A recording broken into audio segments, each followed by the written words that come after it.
Good morning, everyone, and thank you for letting me have this opportunity to speak to you. My name is Brian Scott. I live in Glasgow and I'm a volunteer stroke activist with the Poultry Trade community in Glasgow and in the UK level with the Apple Collective addressing poverty through lived experience. And I've worked with the JRF on issues regarding poverty for the past 5 or so years. I've been asked today to give you some examples of my lived experience of living in poverty and especially with regard to the cost of living crisis. The first thing I would like to say is that poverty can hit anyone at any time. We saw through COVID when people were losing their jobs that people could easily go from secure jobs down to nothing where they could be made unemployed at the drop of a hat. I was a nurse within the National Health Service, and through an accident, I was medically discharged and was unable to carry on with my career, which put me into poverty. And it was at a time where I had a young family. I also grew up in quite a lot of poverty where my father died when I was young, and it was left to my mother to bring up myself and my older sister was in the house. And I experienced quite a lot of poverty growing up. But what does it mean in 2023 to experience poverty, especially through this cost of living crisis? Well, it's that bad nowadays that they're not just talking about an overall inflation rate, they're talking about food inflation, fuel inflation. They reckon that food inflation at the moment is at around 20% or maybe just under. There's some basic foodstuffs that could even be as high as 30% food inflation. I'm thinking especially about cooking oils and pasta. In my own experience, where I've found living in Glasgow, staples like bread haven't just gone up 10%, what the overall rate of inflation is, as highlighted in the news every day. I've seen bread, the basics from a shop like Lidl's, go from 50p to 75p. I'm lucky enough that I stay quite close to a supermarket, like I said, Lidl's. But if that supermarket was to close down, it's 2 bus journeys to the nearest supermarket to get cheaper food. If I can't afford that, I'm left with the other option of either walking there, which I can't do because I'm registered disabled, or take a taxi, which is adding an extra £5 or £10 onto my food bill. Even if I get food delivered, you're talking about an extra £5 on top of what you order. In fact, as I live alone, I have to actually add an extra budget onto that because it's not just £5. If your orders are below a certain amount, it can be as much as £8 to £10 delivery charge. Everyone knows about the fuel costs, where I know people who have the card system for their electricity meters and they're on the highest tariff all the time. And if they're unfortunate enough to have to use the red button, the tariff goes even higher. And they can be ending up putting £10 in their meter to pay off a £5 usage.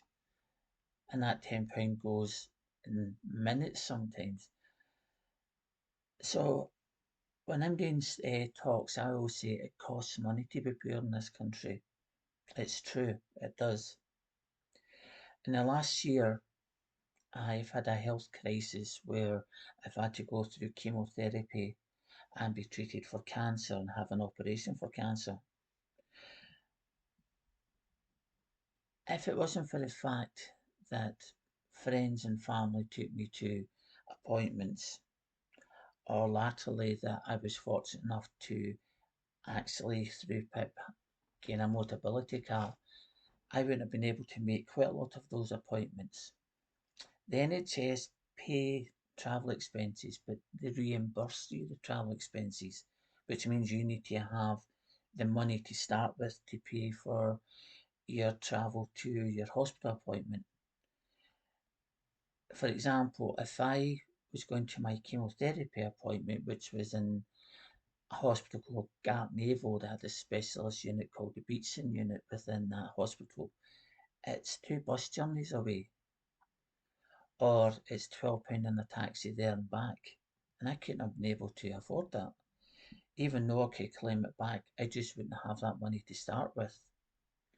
Also, regarding the health treatment, the nature of my cancer meant I had to buy certain types of food that was easy to swallow, which added an extra cost onto my food budget. Also, during the winter, I was terrified to put the heating on because one of the side effects of chemotherapy was I felt the cold a lot more. After the surgery, I was told that with the nature of the operation I had, they had to cut my stomach in half. So, what I can eat and how I eat has changed dramatically. Also, I was told I would lose between 2 and 4 stone, which means I have to look at budgeting now for a new wardrobe. And it's not a case of the weight loss suddenly goes and you can buy a whole new wardrobe at the one time, giving yourself a chance to save up for it. You're having to buy new clothes in dribs and drabs, which means you can't budget properly. And it's an extra added burden onto your budget.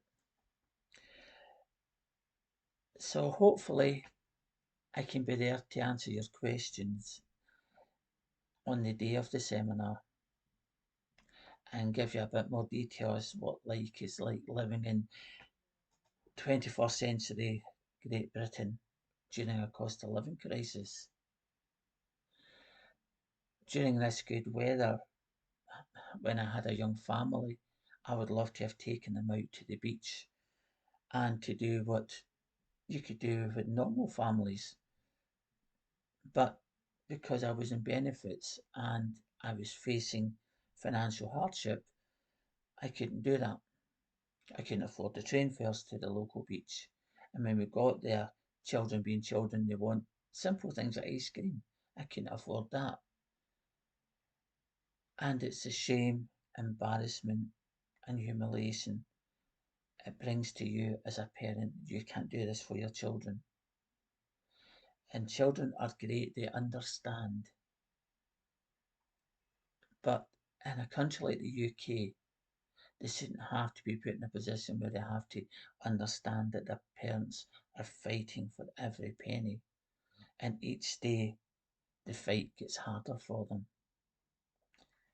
So I hope you gain a lot of wisdom from this seminar, and I look forward to answering your questions.